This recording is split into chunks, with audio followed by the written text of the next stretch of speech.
good to go, Ashwin. Perfect. Brilliant. Yeah. So hi, everyone. So as a quick intro, I'm Ashwin Kumar Srinivasan, work for Capgemini as a technical consultant. Been in Salesforce technology for last 7-8 years now, but pretty very new to Lightning Web Components. So just learning through things with that. So I thought, okay, I probably will share on what sort of things that I learned with web components to be used in flows and things. So hope it is useful. Right. I'm just not going into the full screen mode for the presentation so that I can swap between the Visual Studio Code and the Google Chrome. So if I could show a few things as well, a very basic example, which probably will be helpful. So I'm just not going into full screen mode. Also, please let me know if there is a lag or anything. So please stop me if there is any lag or anything which you experience in the side. Yeah.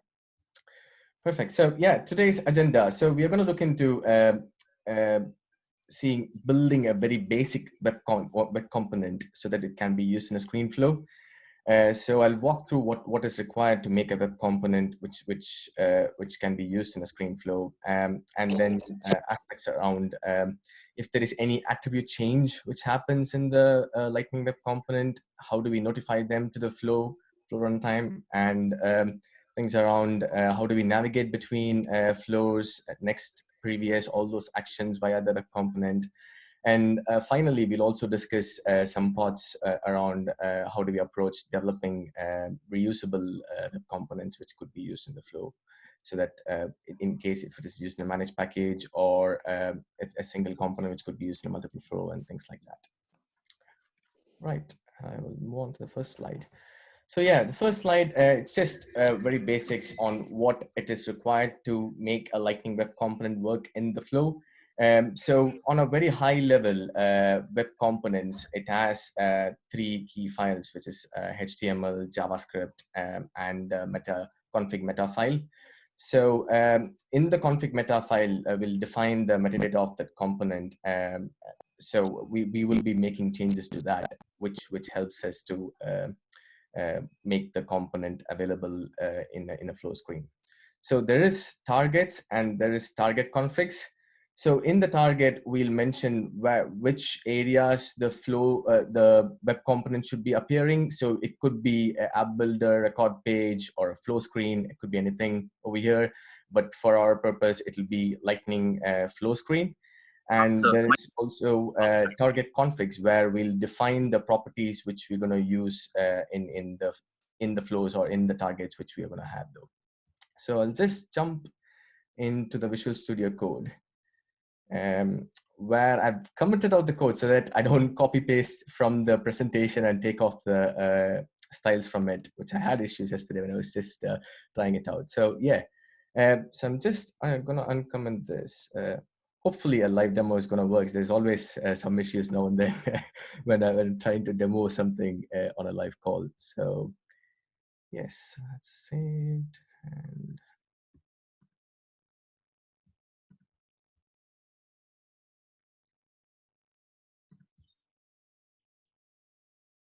so I've created a very basic flow, which has nothing but 2 screens. In the first screen, I'm planning to add the web component, which we are developing now. And in the second screen, we'll just make use of it for the navigation and testing other things though. So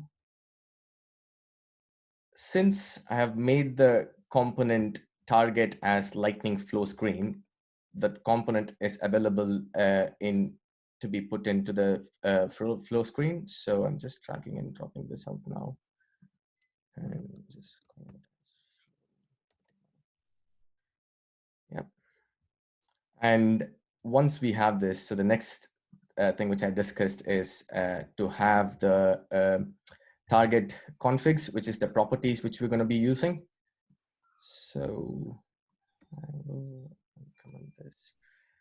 The note is whatever targets which we are using, we need to declare the targets with @API decorator in the JavaScript file, which is basically giving the sort of a public access to the property. So I've defined those API variables over here already, and I'm just opening up this config now.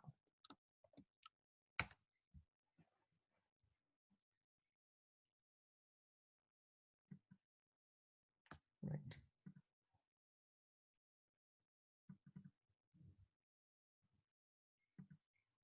So yeah, so yes, these are the properties which I've just opened up in the config metadata, and what I'm going to do now is I've created a variable of text type with the default value called Sheffield,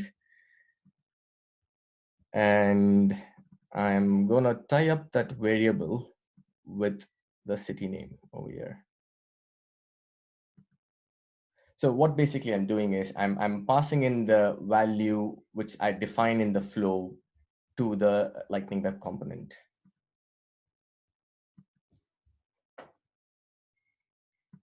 Right. So to check if that has worked fine, I'm just gonna define the variable out here in the HTML.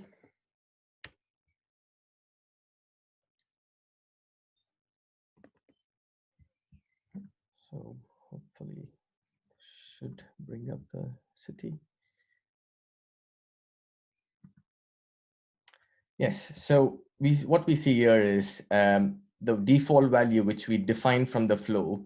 It's passed through the attribute via the definition which we set in the screen flow, and the city name now is being input with the value called Sheffield, and it's displayed on the LWC. So that's the very basics of it. So how do we open an web component out to the flow, and how do we pass value from the flow to the web component basically?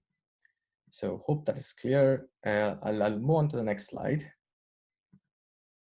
So here we are just going to discuss about how do we notify any changes of attributes which we make in the Lightning Web component to the flow. So there is a module which Salesforce provides us called Lightning Flow Support. So which has a collection of events, basically nothing but it has a collection of events. So we are going to import a particular event called like flow attribute change event. So that will give us a opportunity to open up event or create an event whenever there is a attribute change in the LWC, and notify the flow runtime that that variable is being changed. So what I'm going to do before that is I'm going to create a variable in the flow, which I'm going to bind with the LWC and then manually assign that variable to this property. So I've already created another extra property called country name, which I'm going to make use of it for showing an example for this. So I'm going to create a new variable. Just going to call it country name. So it's a simple text type variable. And what I'm going to do here is I'm going to manually assign that variable to the property which I've defined here, label called country type in the Lightning Web component. So manually assigning this.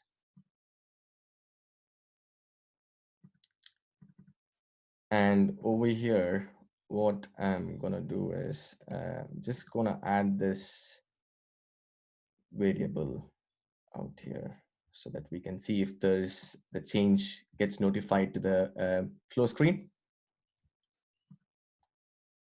So yeah, so I'll just explain through what I've done here. So from the code per se, so all I'm doing is creating a button just for a purpose of notifying that there is, or purpose of triggering a notification to the flow. So all the button is doing is that it's just calling a method where I'm setting a value called UK, and I am passing it, I'm creating a new instance of this flow attribute change event, and I'm passing the country name with the value in of what I've set as UK, and then I'm dispatching that event. So if I save this, yeah. So yes, just refresh the screen. Right. I think I did forget something over here, which I did talk to you initially. So what I need to do is I also need to import the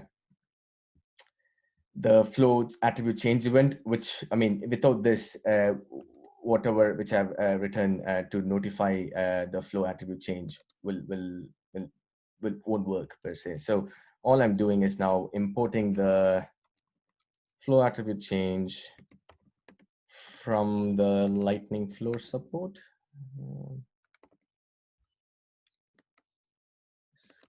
Just checking for the capital.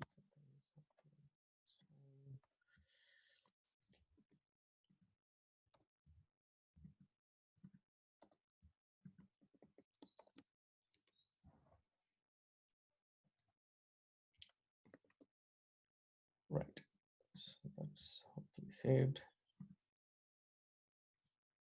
So in the flow, just to go back in the flow, all I'm having is I've just bound the variable to country name to the LWC variable. And in the next step, I'm just displaying the country name over here. If I try to debug this out. So it's Sheffield. When I click on, so I'll go to next now. There's nothing over here.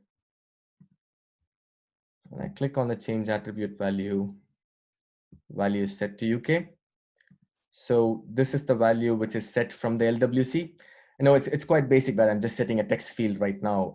But this could be used to set an array or list of records and things like that, which at the end I'll probably will be showing another example just to show how do we play around with other sort of property types as well. So yes, yeah, hope everybody's following until now. Yeah. So just going into the next slide. So which is nothing but, so the same module which we had for this attribute change also provides us few more other events. So it provides us flow navigation back event, flow navigation next, pause, and finish. So it is just that, so we did see in the flow now where we navigated via the flows footer. So all we did was we did click next over here and we navigated via the flow footer. But in case if we needed to add any sort of logic into the navigation from the Lightning Web Component, we could be using this. So and it's quite similar to how do we notify the flow runtime with the attribute change. We'll be notifying the flow runtime with a next event action is being passed across. So, but one more good practice is whenever we are doing this, it'll be good to create sort of a property in the Lightning Web Component. So I've not added this in the demo here, but it'll be good to create a property where it takes in what are the navigations which could be made use of within the screen. So per se, so in the screen, you can set up, say, over here, I can probably say like, use the screen for next previous, so that just in case if you're using the screen as a first screen, you don't want to go to previous. If you're using the screen as the second screen, you want to open up both previous and next and things like that. So, I mean, it should work without having that, but it's just a good practice to pass it across the flow screen so that the code won't get executed unless it's needed to, basically. So I'll show this example as well now. So what I've done is I've created another method called handle go next. And same principle, I'm just using a button to trigger that. And this method has the notification which will be sent. So what I'm doing is I'm adding that extra event attribute, which I'm importing it from the flow support, which is just the flow navigation event. I'm not using back or pause or finish for this purpose of demo. So so all I'm going to be using is the flow navigation next event. So I'm just opening that out. I'm just importing that out from the Lightning Flow support.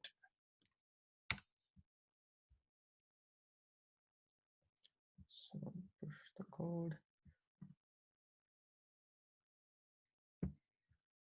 Going back to the debug mode. So we have a next button now, and the change attribute value button as well. So on click of next, as I said, so we are not using the footer next now. On click of next over here, which is just a button on the LWC, which calls this method, and all this method is doing is uh, dispatching an event saying like navigate the flow to next page per se. So yeah, so hope it is clear. Yeah, so we did see about how do we build a very basic flow, and then how do we change attributes across, if there is any attribute change in the web component, how do we notify back to that flow, and also how do we navigate back and forth flow from the flow screen.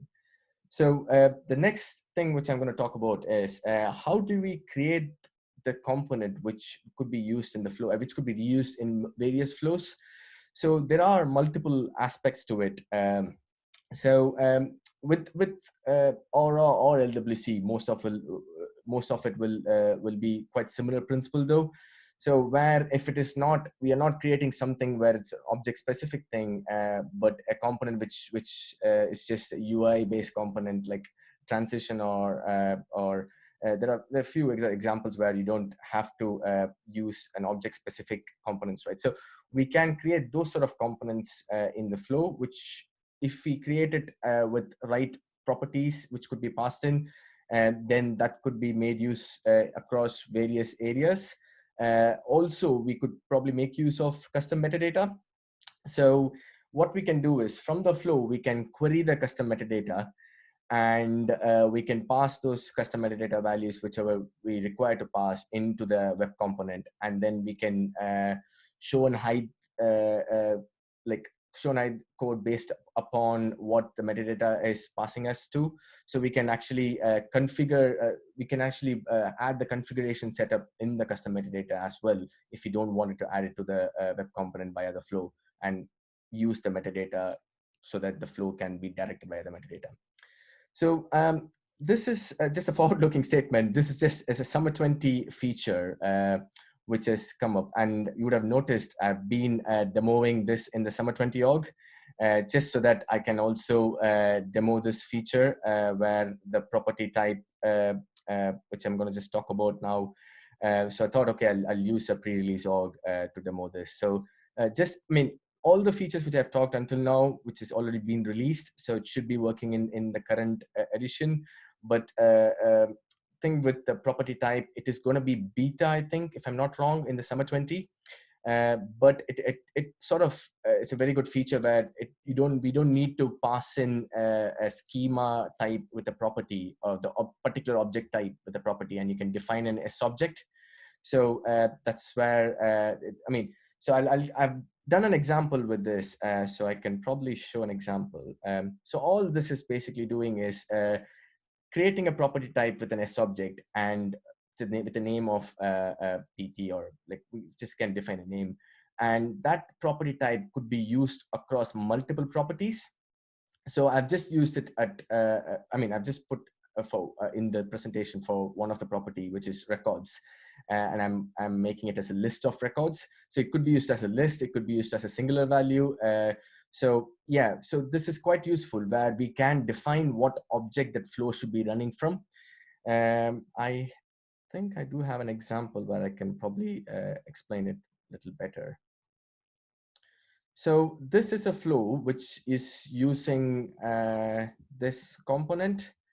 I'll open the meta. So all I've done in this meta is I've created an S object type, and I've created two properties. One which is records, where I'm going to pass in records from the flow. I'm going to query a selection of records, and I'm going to pass that records from a flow to the LWC component. And the second thing is selected records. So what I'm going to use this for is whatever records I'm going to select. I'm basically going to be demoing a data table. So whatever records I'm going to be selecting, I'm using a change attribute event, which I just showed, and I'm going to update this selected records back into the flow. So with this flow, I'll explain the flow pretty quickly as well. It's a very simple flow as well. So all this flow is doing, we have a get records element. The get records element is defined to the contact object, and we are just querying all the contact which belongs to a particular account. Yeah. And I'm just assigning all the values to automatically to the variable, which will just create a variable. Salesforce itself will create a variable with called contact underscore get underscore contacts, and assign the records with all the fields in it, basically. So, and then the next step, what I have done is I have added the component which I've just shown. So this component, sorry, this component has nothing but a very simple data table. And this data table just passes in the records which we have queried from the flow, and a set of columns which I've just hard coded as for the purpose of the demo, but it could be made as dynamic as well. A key field which is required, which is an ID over here, and also on row selection, I'm going to change the attribute in the flow. So this component where I've just made this property which I've shown called records for input only, so that the flow can be providing the value to the LWC for this. And I've also manually assigned the selected rows, which is a variable I've created, which is nothing but a collection of contacts. So the one more thing to mention here is, if you would have already noticed, so the select S object is nothing but what we get for this property type. And it is not editable right now because I've activated the flow. But what it will let you to do is, if you add uh, a, an attribute flow to it, and then if you try and find, you will see all the S objects, all the objects which Salesforce has. So you can pick and choose what object you want to tie up this component to, and then yeah, what object you can tie up this component to, and then query the related records and pass it to the component back. So by doing this, we can develop components. For example, if there is any junction object or any other purpose where you need to select a list of records, or in any other generic S object sort of thing. So you can query a selection of records where whatever you're going to mention here, and you can store the selected records with the attribute. And you can also, I've not added a save, you can also add a save over here by doing an update record. So let's try and debug this. Hopefully it works. Ask for the record ID. So I'm just going to pass in this account, dummy account, which I've created. So what it does is it queries the contacts based upon the account ID I passed in from this, and it passes in the contacts to this property, and I'm displaying all the contacts which is being passed into that property, basically. So yeah, and what else I'm doing is over here, there's no button for the change attribute sort of thing. So all I've done is I've triggered an action on the row selection, which in turn calls the JavaScript over here. And it sets all the selected rows to a variable, and I'm assigning that selected rows to the selected records, which in turn I'm binding it back with the flow. So the selected records which I'm assigning is bound back with the flow records. So I'm going to just select the second record and click go next. Again, that go next is the one which is using the flow navigation next event.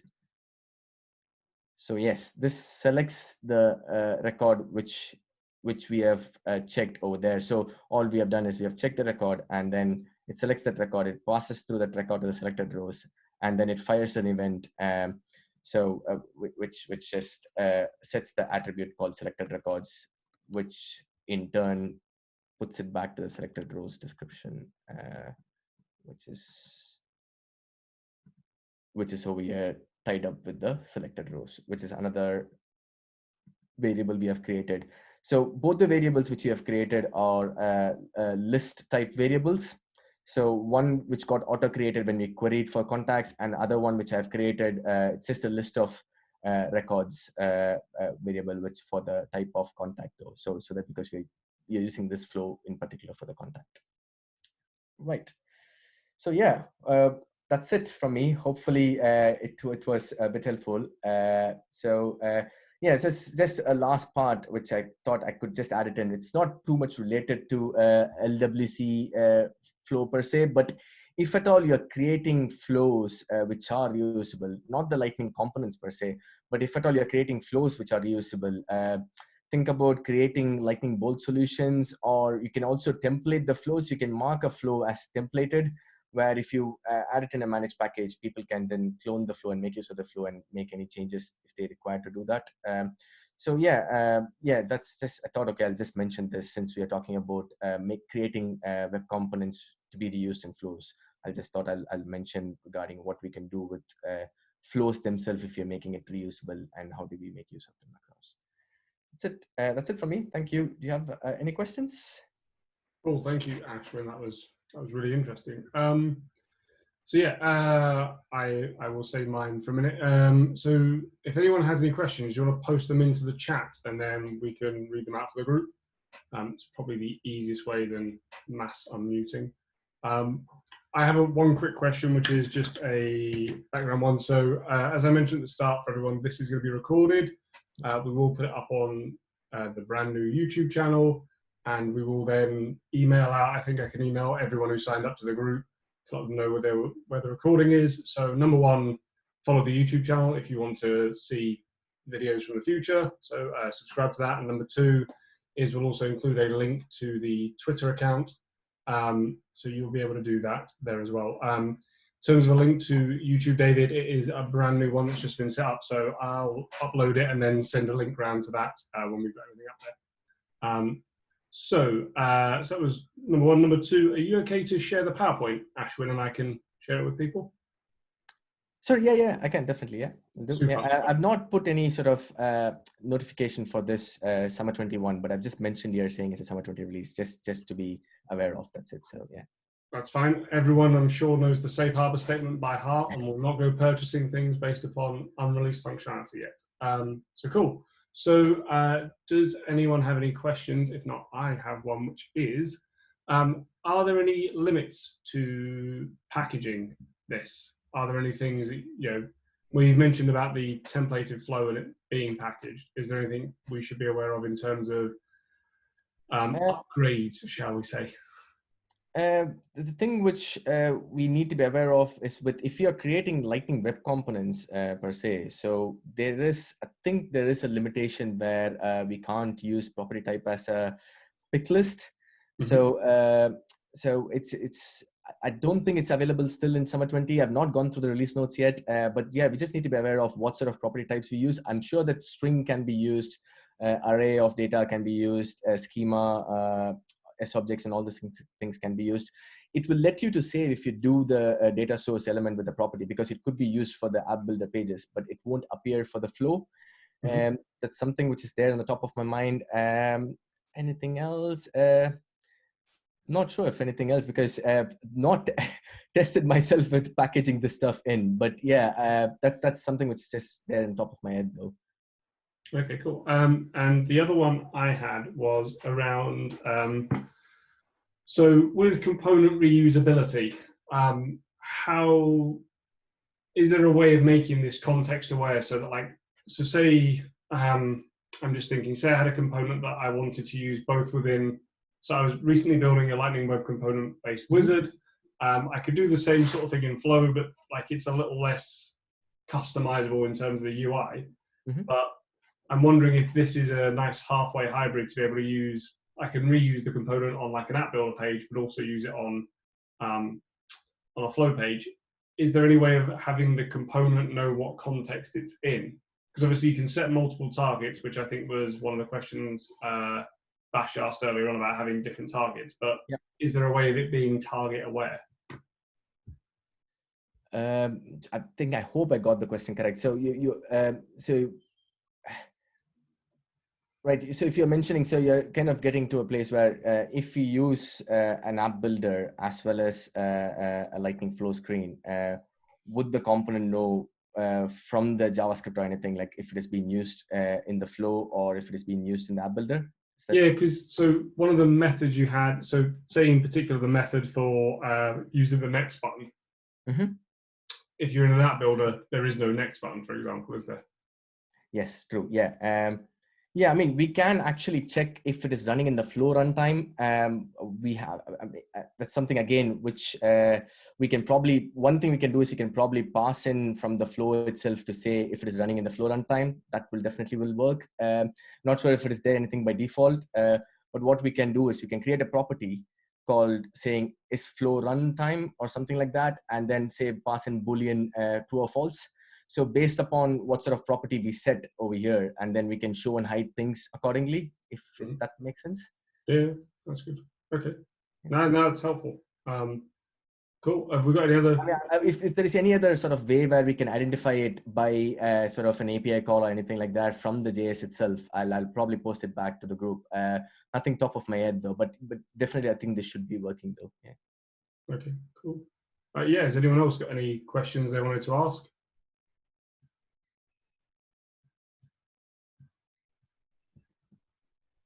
Okay, I'm going to take that muted as some nothing in the chat. Cool. So just a reminder, as I say, I will send around a link to both the YouTube channel for the developer group. If you want to follow us on Twitter, thank you, Ashwin. I can just jump back and show you that. Did I do something which I shouldn't have? Actually, I just sorry. There we go. It is the North England Salesforce Developer Group, so twitter.com/NESFDG. I think we might change the name now as we've officially changed the leads, but if you follow this, the Twitter handle, if it changes, we'll update for you anyway. So we'll post up when we're on there, and follow there for any more videos. So thanks everyone for attending. Thank you very much, Ashwin, for talking. It was really, really good. Really useful. Thanks, Paul and Enzo, for the opportunity. Just it helps. It's just the first time I'm presenting it out, so thank you. Yeah. No, it was perfect. Cool. And if we'll be posting up any of the future groups. I mean, might end up doing a few remote ones because it doesn't look like we're going to let out into the wild anytime soon. So thank you very much everyone for attending, and see you all soon. Take care. Stay healthy. Thank you all. Thanks everyone. Bye now. Thank you. See you.